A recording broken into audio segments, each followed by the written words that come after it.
This is In the Making, and I'm Teresa Au. I'm so excited to be bringing you this podcast with intimate stories and life lessons from the creator economy.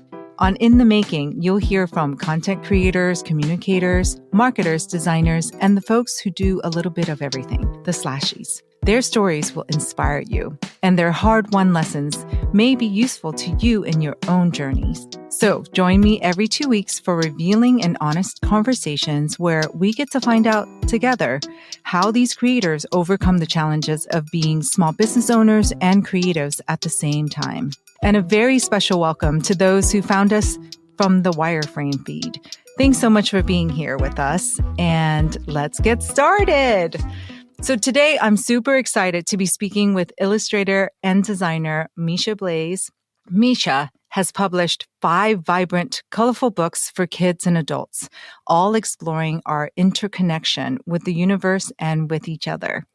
Her book, This Phenomenal Life, was translated into 6 different languages and was a bestseller in China. Misha's artwork is installed at the acclaimed Austin Central Public Library in Texas. And for those who don't know this, but this is a big deal.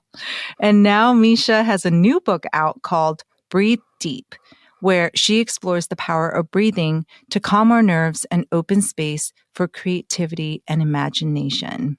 Misha, thank you so much for being a guest and welcome to In the Making. Thank you so much for having me. I'm so excited to talk and to breathe deeply together. Sounds great. So I heard that you had a very unconventional path to becoming an artist. What was that path like? Well, I didn't go to art school, and I actually ended up working in arts education and special arts programming in schools in Chicago for many years. And during that time, I just always knew I wanted to be an artist. And there's lots of craft fairs and art fairs you can join. And so you rent a table and you put your stuff out. So I was doing that for years, and little opportunities would trickle in. Like I got selected to be in a gallery for a while, and I made some really good connections. And I eventually ended up designing wall art. So I worked for companies like CB2, Nordstrom, Urban Outfitters, and that was a great gig. But after a while, I felt like I had more of a message to share, and I wanted to explore writing and illustrating books. I ended up entering an illustration competition through a children's book festival and winning. And that led me to getting an agent, which is very critical in the literary world.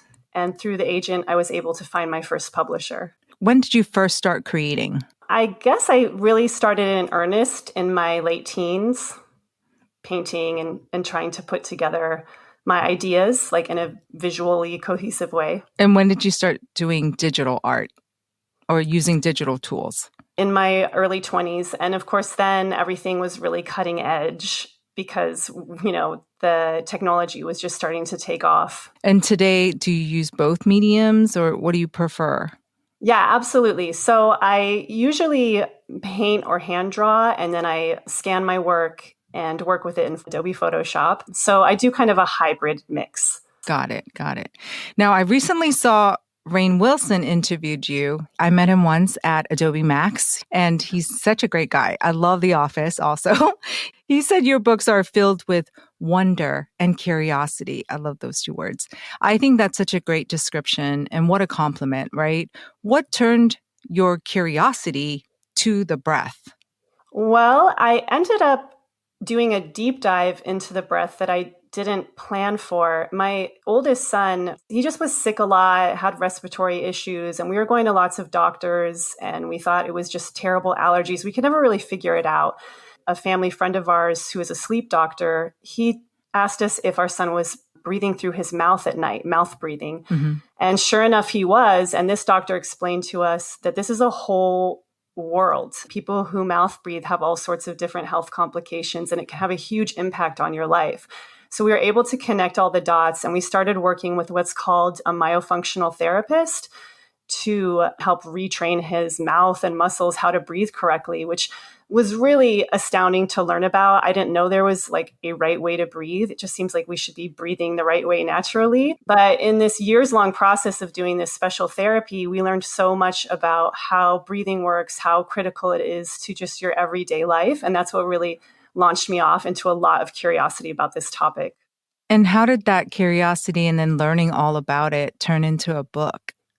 Well, one of the first things I learned was that the breath has a huge impact on your nervous system. And it's actually one of the fastest ways that you can access your nervous system and calm your nervous system, or you can use it to activate your nervous system. So it's this incredible vital force that's at our fingertips all the time. And I heard it described as a lost art. It's something that we don't have common knowledge about how powerful the breath is and how we can use it. So that was really something to me. And then I also thought the breath is just such an interesting symbol of our interconnection with the universe, our interconnection with each other. And I thought that would lend to a lot of interesting art. It certainly has. I know some of my favorite quotes from the book so far are like breathing connects your body, mind, and soul. Mm-hmm. In many languages, the word for breath is the same word used to describe life, soul, and spirit. I flipped all the way to the back and there was one that said, "We are leaves of one tree." And I love that illustration as well. Yeah, it's an amazing book. I think it's so important because when I'm nervous, when I'm scared, when I'm anxious, I find myself holding my breath. I'm not breathing at all. Yeah. Let's talk about the connection between breathing and creativity.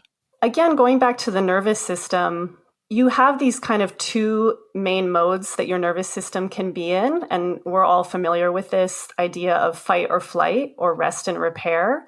You know, your brain and nervous system are always scanning the environment for cues of safety or cues of threat.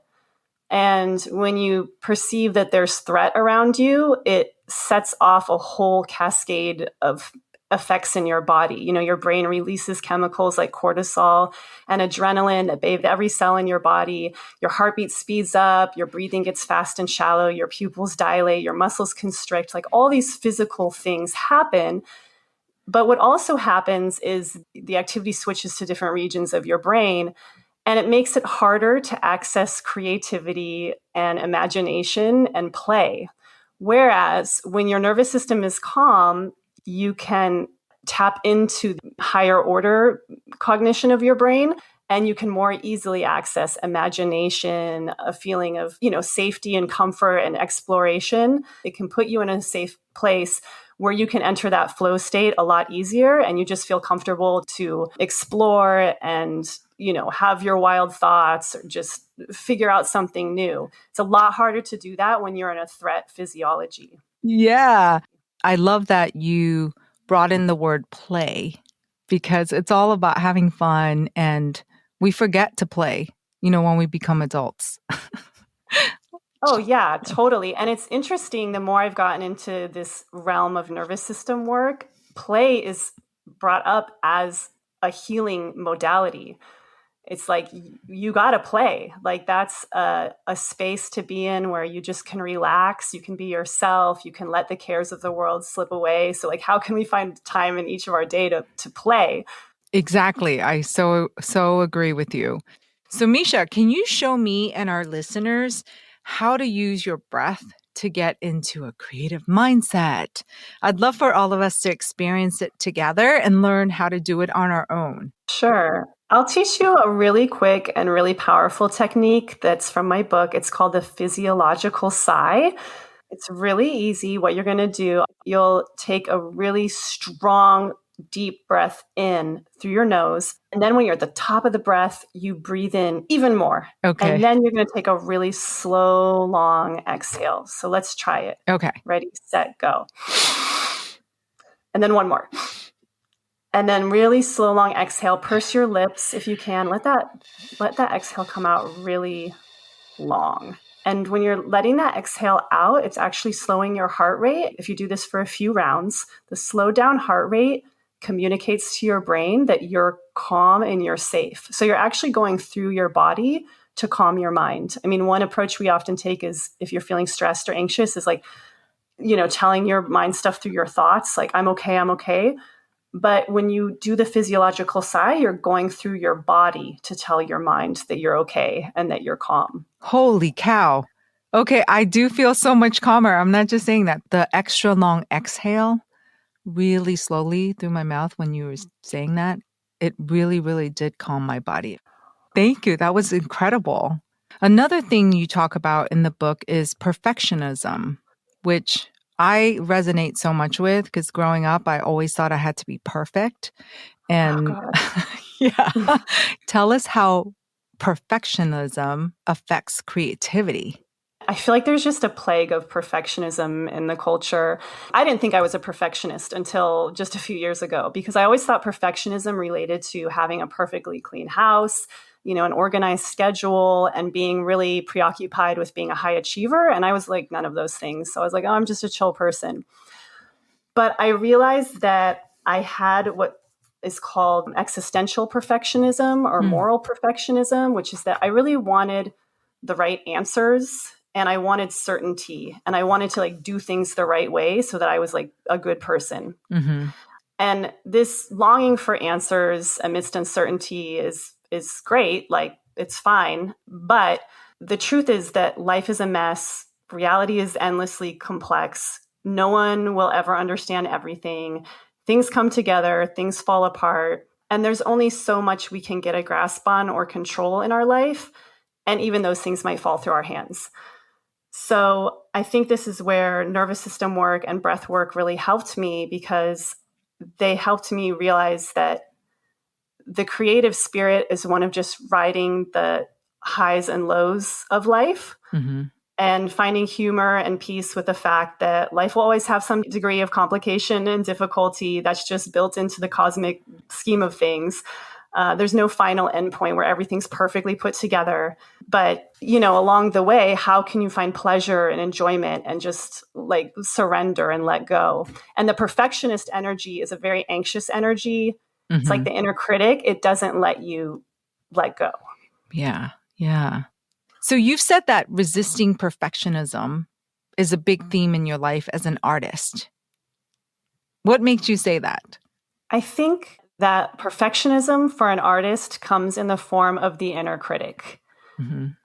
And it comes almost as, I mentioned, it's an anxious energy. It's almost like I think of it as a death energy. It's just this voice that's hovering over you that's like, you better do this right.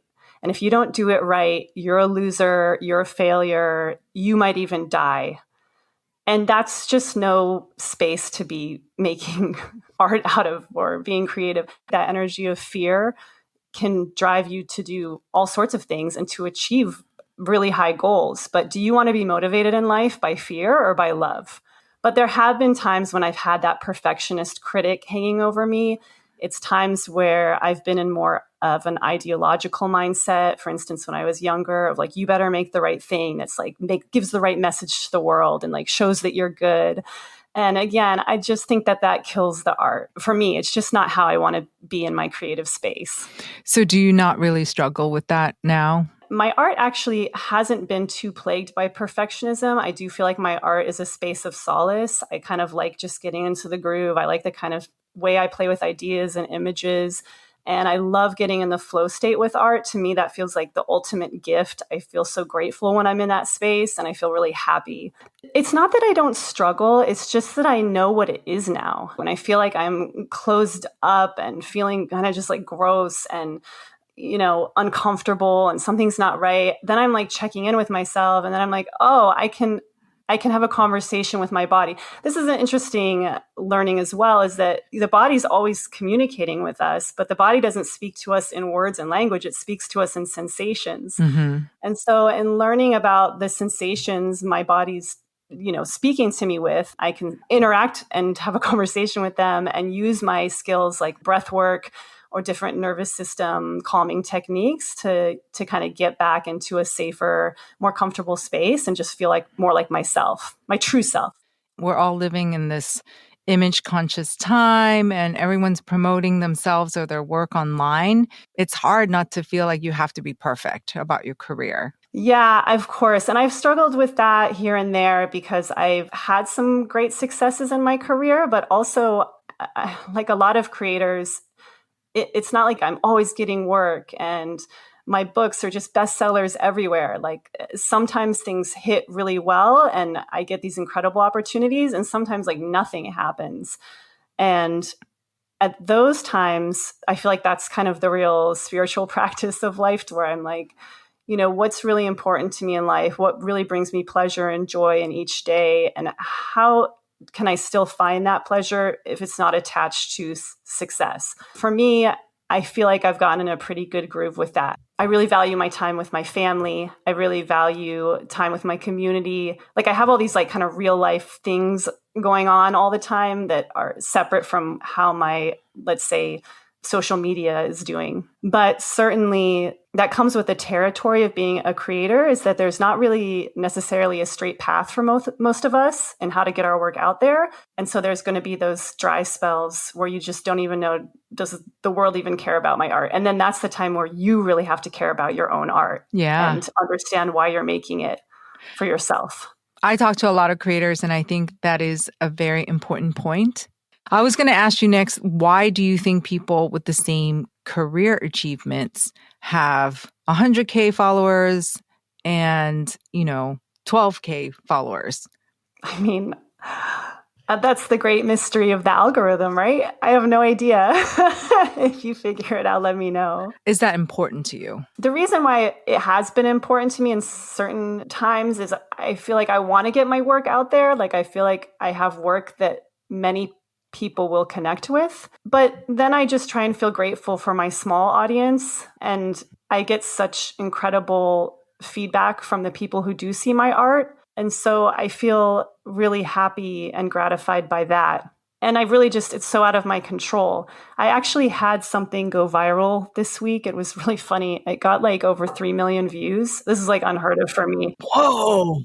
Wow. What was the post? His name's Anthony Vincent, wrote this hardcore metal song about how you don't want to get out of bed, you don't want to work out, but just get up and do something good for yourself, whatever it is, just get up and do something. And I made a little illustration to go with it. And it just went viral.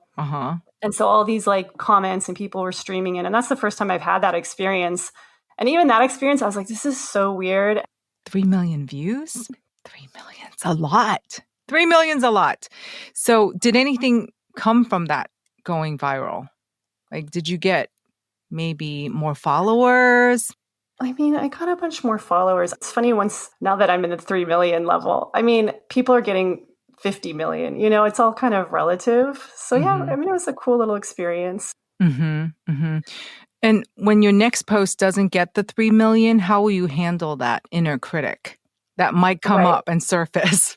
I already felt brought back down to earth because I'm like, I'm sure my next post, will get like 10 views or like back to normal, So it's just like, while it's there, enjoy it. Yeah. And it's kind of just a little mysterious. Who's going to connect with my work? How's my work going to get out there? But the times it does and the ways that it does, I've really made some awesome connections with people and felt really good about it. With a small following, you can have pretty intimate back and forth. I've gotten to know a lot of fans of my work just from their messages they leave me. They're not lost in a big sea of people. So that's been cool. Having a smaller community that's more intimate than a massive following that you're not really connected with, I think it's so much more beneficial. That's just my opinion. I'm not a super online person, so it's just when I'm on there, I check it out, and when I'm off, I just live my life. It's wonderful that you live your life, but we want to definitely amplify your work because it's amazing. You do such wonderful illustrations, and the book is so important to people who want to center themselves and use the breath to help them calm themselves and, like you said, be creative and use their imagination and have more energy to play. Exactly. I saw that you've been experimenting with AI art. How are you using Gen AI now? And is it for experimentation, or is it going to be part of your workflow, or is it part of your workflow currently? Yeah, this is a big question facing all of us artists. I didn't realize AI was progressing so quickly. I was Mm-hmm. really shocked to find out. I was actually making fun of AI in a video I made. And then some friends messaged me and were like, hey, you should be checking out this other program. And once I got on there, I was like, oh my God, the future is here. I mean, the way it can imitate different art styles in the blink of an eye, it's astounding. And, I'm an illustrator. Even my new book, Breathe Deep, is illustrated. I use art as a way to explore topics in an exciting, whimsical way. And so as soon as I realized that, my illustration style might be able to be duplicated instantly by AI at some point, I started to wonder how I could get that to work for me. So I was like, hey, maybe I'll make a fast workflow and I'll rely more on my ideas for content and then have these interesting, crazy AI images to use as illustrations or something. I mean, I still don't know where my art is going to go with AI, but I am open to it in the future. I'm kind of the type of person, like I said, I'm trying to just ride the waves of life. So if AI is coming, there's no stopping it. I want to see how I can work with it and get it to work for me. Are there any fears you have right now about Gen AI? I don't feel scared. I mean, I'm making real life books. Who buys books? And, some people still do buy books. I do. Okay, great. But, so much has become digital and online. So even just that world of making books, I love doing it, but it may be that I go more online in the future. Whatever it is, I just have to respond to the market, the mood of the times. And either way, I'm going to keep making art. Before we wrap, what is one word that will guide you through the rest of 2023? Okay, so I do have a word, embodiment. I just think embodiment's what it's all about. How can you be in your body, learn to read and understand the sensations your body's telling you, just be in the present moment, feel with your senses, see what is in front of you, and find pleasure in your day-to-day life and the little small moments of life. That's just something that I've been thinking a lot about this year. I love it. I love it. Thank you so much for joining me today. It was such a great conversation. Yes, thank you for having me. I enjoyed being here. I hope you enjoyed my conversation with Misha Blaise today and that she's given you some tools and inspiration to calm your mind and to connect to your creativity. I had so many great takeaways, and here are just a few. 1, we live in a culture of perfectionism, and the inner critic feeds on fear and anxiety. Fear can drive you to achieve big goals, but it's a hard place to live. So ask yourself, do you really want to be motivated by fear or create from a place of love? 2, you can't be creative when your nervous system is in fight or flight mode. You need safety and relaxation to create.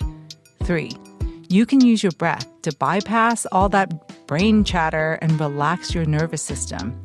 Thoughts are powerful, but your breath is a direct line to calming your body. This is In the Making, and I'm Teresa Au. I'll be back with a new guest and new inspiration from the creator economy every 2 weeks. So please take a few seconds to subscribe to this podcast. And if you liked this episode, be sure to give us a rating and a review in your favorite podcast app. We're brand new, so we'd really appreciate it if you shared the show with all your friends, family, and colleagues. Thank you so much for listening, and I'll see you in a fortnight.